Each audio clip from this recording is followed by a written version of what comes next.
Le changement climatique menace de plus en plus le littoral normand. Entre érosion et risque de submersion marine, la montée des eaux n'épargne pas la région. Les habitants et commerçants doivent alors s'adapter. À Quiberville, en Seine-Maritime, un camping a dû être relocalisé. Reportage de Robin Dussène. Avec sa longue plage de galets et une falaise somptueuse, Quiberville a des atouts à faire valoir. Oui, mais voilà, le village est aussi une zone à risque, touchée par les submersions marines, comme en 1999. On avait une élévation du niveau. Ici, nous avions de l'eau jusqu'ici, et donc il y a eu plus de 100 caravanes qui ont été complètement détruites, et ça a été ravagé, le camping. Donc tout ça, on venait de le construire en 95, et donc on est obligé de refaire tous les intérieurs, les placos, tout ça. Un nouveau projet était donc nécessaire pour éviter une fermeture administrative.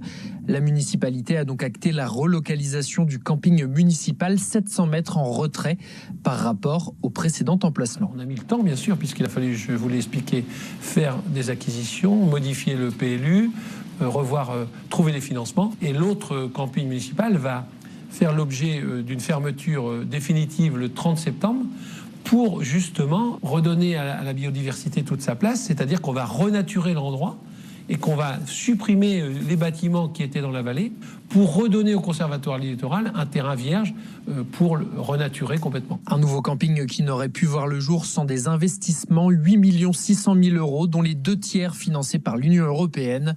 À terme, le village vacances doit accueillir 70 emplacements pour les camping-cars et caravanes, 30 pour les tentes, ainsi que 27 logements en dur.